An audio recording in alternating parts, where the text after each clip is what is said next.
Bienvenidos a otra edición más de Pesos y Contrapesos. Estamos desde la ciudad de Washington, D.C. En el día de hoy nos acompaña el congresista Raúl Grijalva, representante de Arizona. Lleva muchos años en el Congreso, 17 años, ¿correcto? Ya vamos a 17 años. 17 años en el Congreso. Él es presidente, el chairman del Comité de Recursos Naturales de la Cámara de Representantes de Estados Unidos, en que el comité, ¿verdad?, y la comisión que atiende los asuntos relacionados con Puerto Rico. Recientemente usted visitó la isla, hace un par de semanas, con una delegación de congresistas. En esa delegación de congresistas, en esa visita, ustedes realizaron unas vistas públicas en el estadio Irán Bison, en el Roberto Clemente, en el que hablaron sobre posibles reformas o enmiendas a la ley promesa y también sobre el estatus de, ¿verdad?, los fondos relacionados a los embates huracán Irma y María. Vamos a comenzar con la visita y la impresión que usted tuvo en cuanto a cómo va el progreso de los fondos del huracán Irma y María. Hablando de eso, quizás debemos de contestar una pregunta que nos hicieron a través de Instagram, a través de la página, que es si había ido anteriormente a Puerto Rico y después en esta visita, cómo vio el antes y después de la isla. La única visita que yo tuve fue durante, estábamos negociando la ley de promesa, antes de María.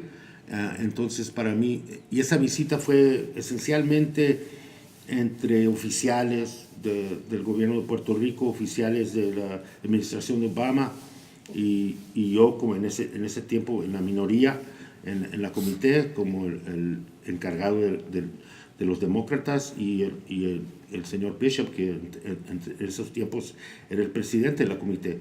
Y fuimos a esencialmente negociar y tratar con los oficiales. Entonces para mí no fue una oportunidad de veramente reconocer y poder tener la oportunidad de hablar con muchos grupos en ese tiempo. Vimos la situación en términos de la falta de igualdad en términos de los fondos para Medicaid. Fuimos a diferentes, un hospital, unas clínicas, hablamos con médicos y profesionales a la atención del seguro médico que se necesita en la isla. Y además de eso fuimos a algunas escuelas brevemente, pero no como esta última visita que tomamos nosotros.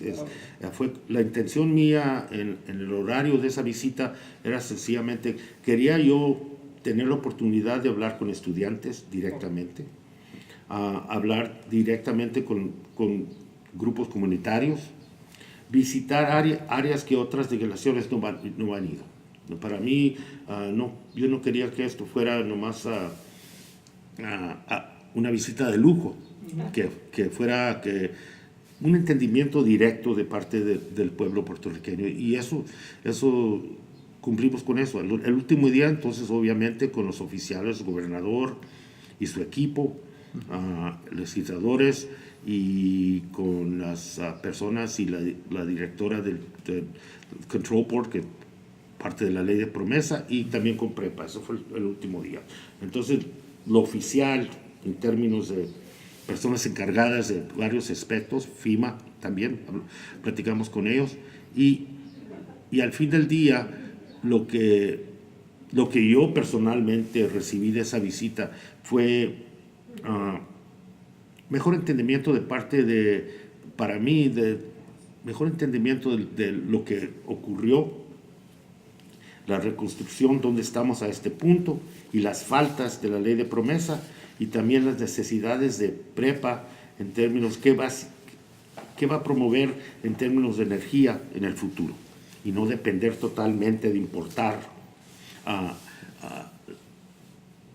esa energía y esos elementos para la energía de la isla. Algo más, algo alternativo, usando los factores naturales que tiene la isla para generar la energía que se va a necesitar en la isla. Al fin del día, lo que conmovió a mí más fue el pueblo directamente, la gente directamente.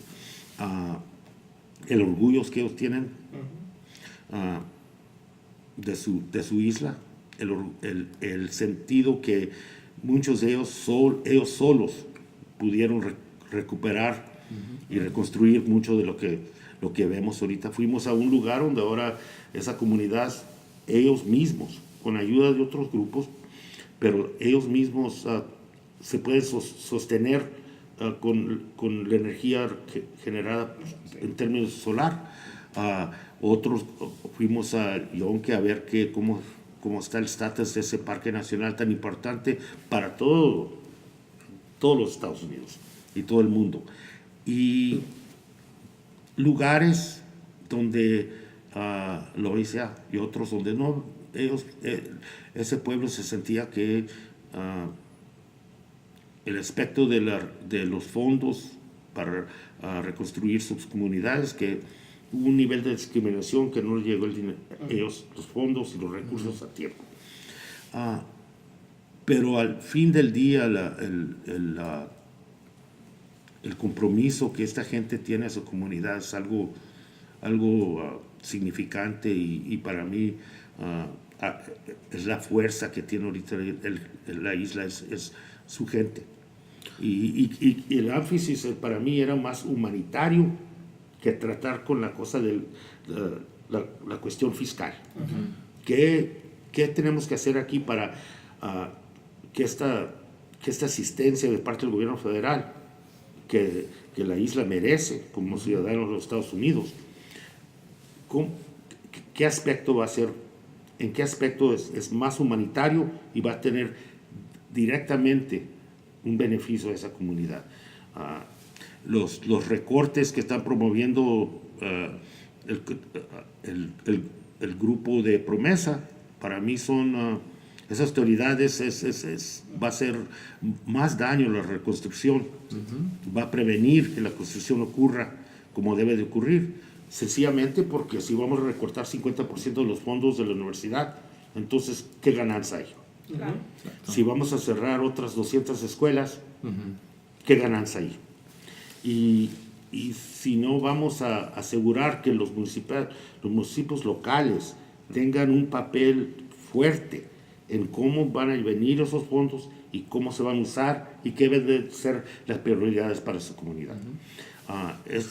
Aprendimos eso muy directamente. Sí, congresista, en términos de Promesa y la Junta de Control Fiscal, ¿usted entiende que sería preferible otro tipo de esquema, un inspector general, un síndico? ¿O usted entiende que se puede todavía trabajar con la Junta?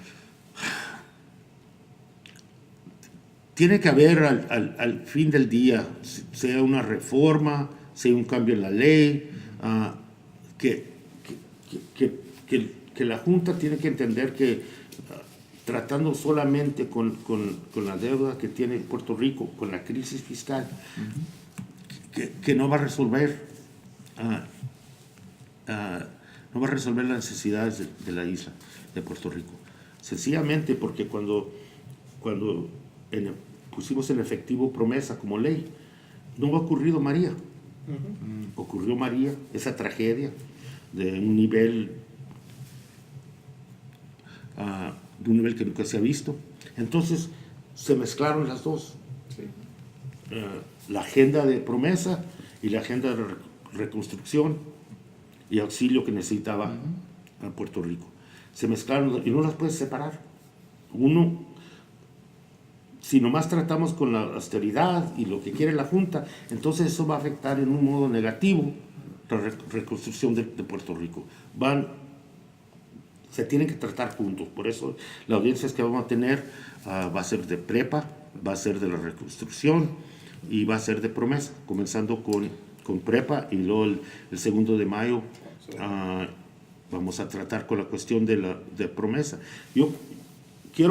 Lo que yo quisiera ver con reforma, pero eso depende de toda la comité, pero quisiera ver que un énfasis más en la asistencia humanitaria. No lo digo yo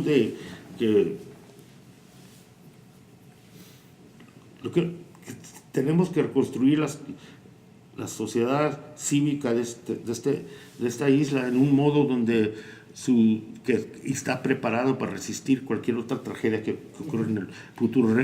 Reconstruir todo como estaba no necesariamente es la respuesta que se va a necesitar para el futuro, porque que no ocurra María nunca, pero la realidad es con el cambio climático que está ocurriendo en el Caribe y va a seguir. Se va a ver otra vez y tenemos que estar preparados, y es la pregunta mía, ¿estamos preparando para el futuro?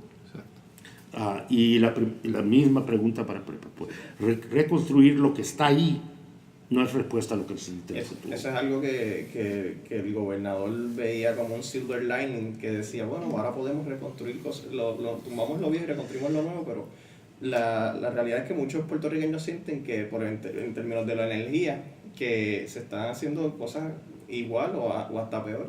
A veces piensan que están haciendo una chapucería en términos de cómo están reconstruyendo el sistema. Uno de los propósitos míos, a ver cómo va a ser la respuesta cuando los juntemos, es tener una posición independiente de promesa, de la reconstrucción de esos esfuerzos de FEMA, independiente totalmente, que le dé transparencia y información principalmente al pueblo puertorriqueño, y de ahí al Congreso, que asegurar que los errores del pasado no se repitan de nuevo, que Prepa no se haga un lugar donde que depende de quién está en el poder, es quien controla. Y a mí se me hace que eso contribuyó mucho al problema, que se hizo un sistema político en vez de una utilidad de energía para el pueblo en general. El costo en Puerto Rico la energía es más alta que es en los Estados Unidos. Sí. Y dependiendo de importar los elementos necesarios en vez de usar los elementos que ya existen ahí. Y te tiene que abrir ese grid, se tiene que abrir al modo solar, el aire, todo se puede usar para regenerar, y con un propósito, que si vamos a usar el gas natural en el Inter, que termine a un punto y la 90%, 85% de la energía generada en Puerto Rico sea natural, sea renovable, sea alternativa. ¿Y usted entiende, para terminar el tema con Prepa, eso sería más conveniente si lo lleváramos a, por ejemplo, privatizar energía eléctrica, o que el gobierno abra a que haya mayor competencia y así poder aportar para ese tipo de energía renovable?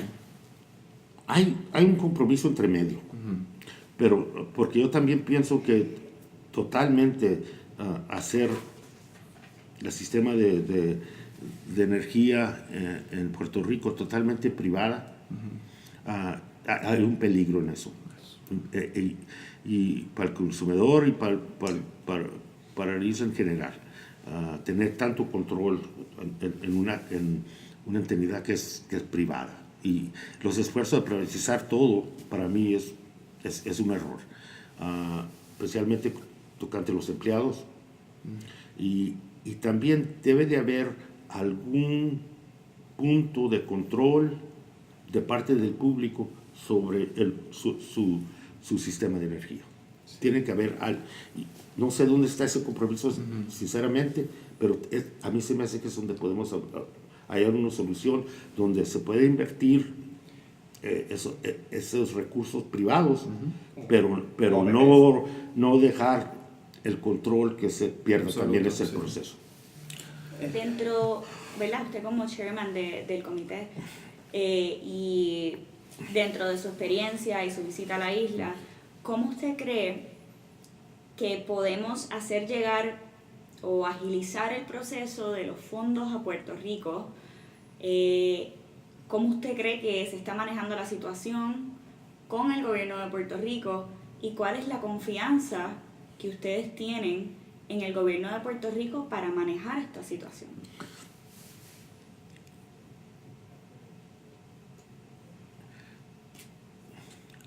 yo no sé si la palabra confianza es apropiada. Okay. Y te digo eso no porque no negar que las personas que están allí tienen integridad y quieren hacer lo mejor para su gente. Eso, no dudo eso. Lo que sí quiero asegurar es que haya un balance entre y un entendimiento que va a haber algo independiente que va a asegurar que esa confianza sea merecida. Como un inspector general, ¿no? Exactamente.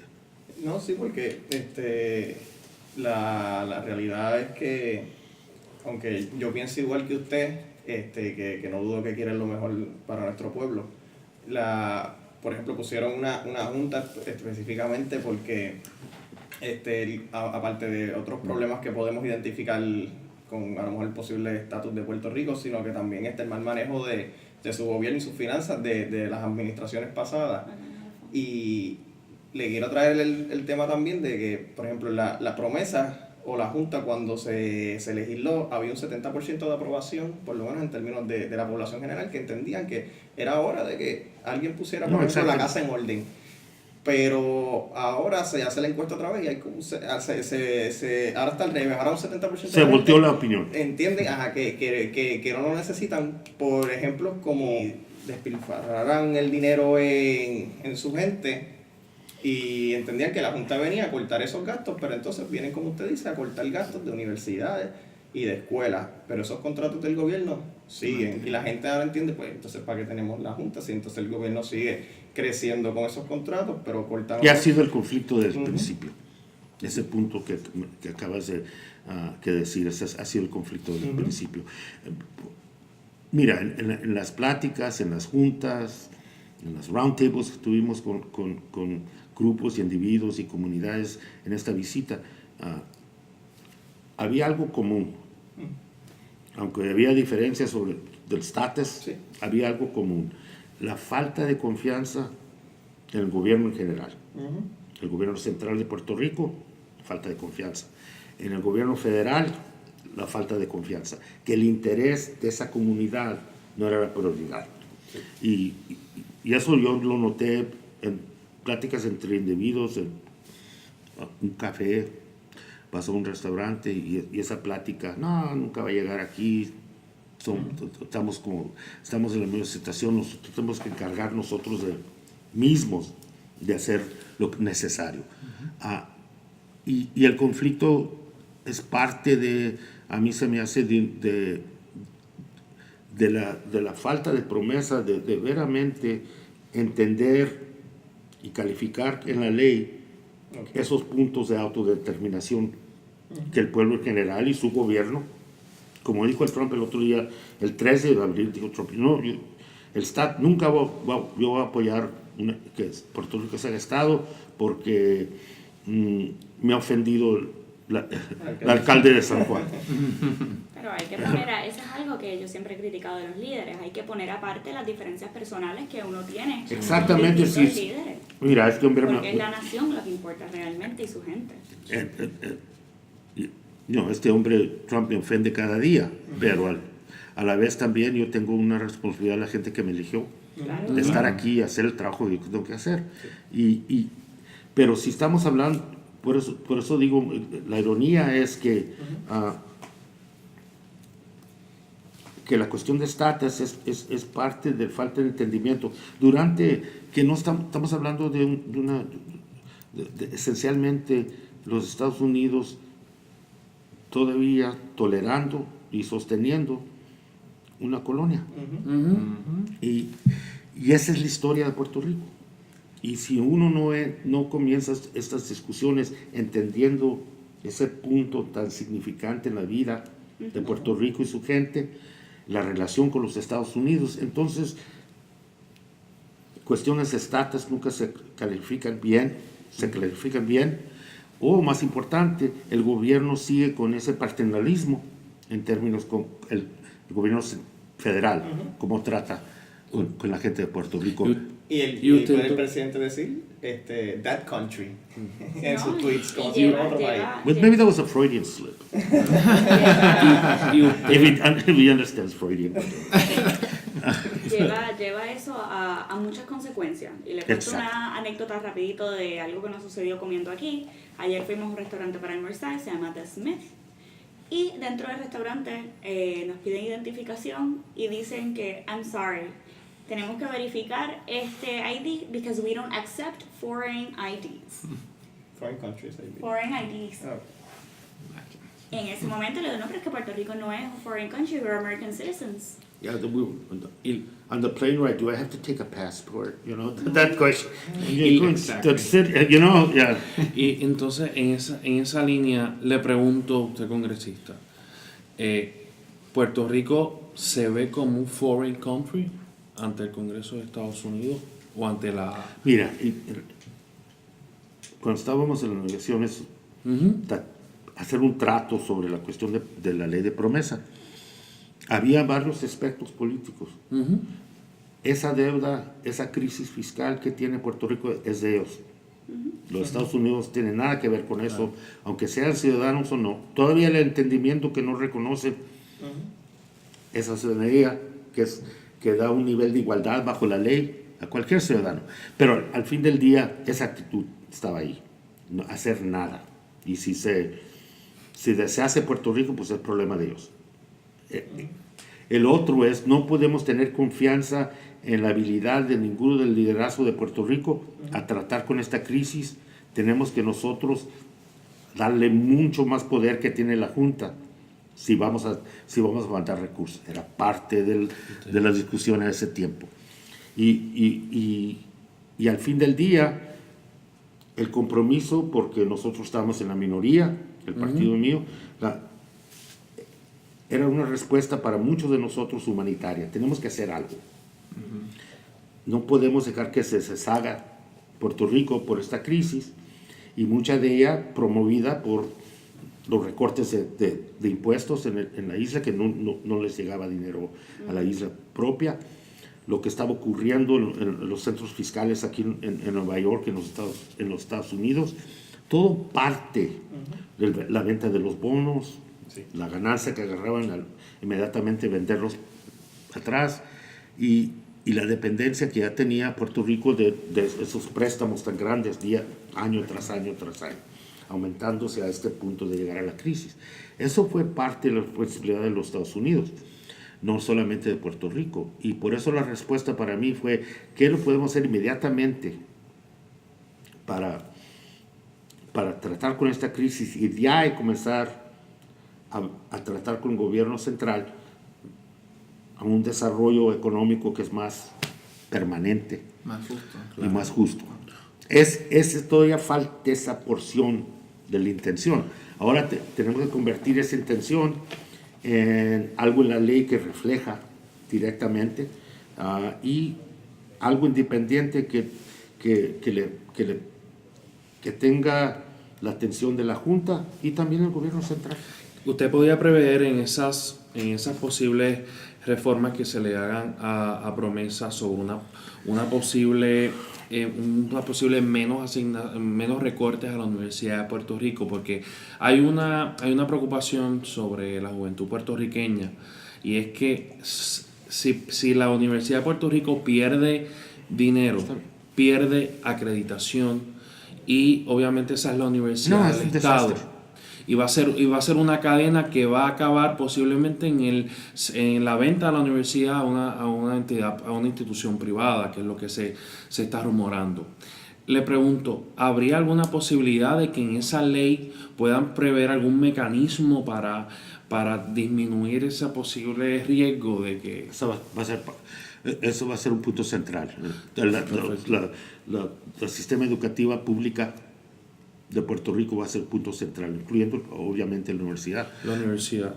Porque si vamos a robar si vamos a robar la inteligencia del pueblo puertorriqueño, lo vamos a robar por deshaciendo de la sistema pública educativa, totalmente.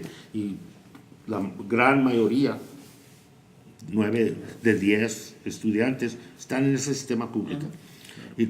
Y ese para mí es parte de la reconstrucción, invertir en esas instituciones, porque van a ser van a ser el fondo y siguen siendo el fondo de cualquier desarrollo que va a ocurrir en el futuro. Claro. Congresista, le quería preguntar también para añadirle a las posibles enmiendas que era de la ley promesa, era que los miembros, por dar el ejemplo de uno, que trabajaba en un banco y después también trabajó en el Banco Gubernamental de Fomento, que fue de los que emitió esos bonos y esas deudas, y la gente quería tratar de evitar esos conflictos. Una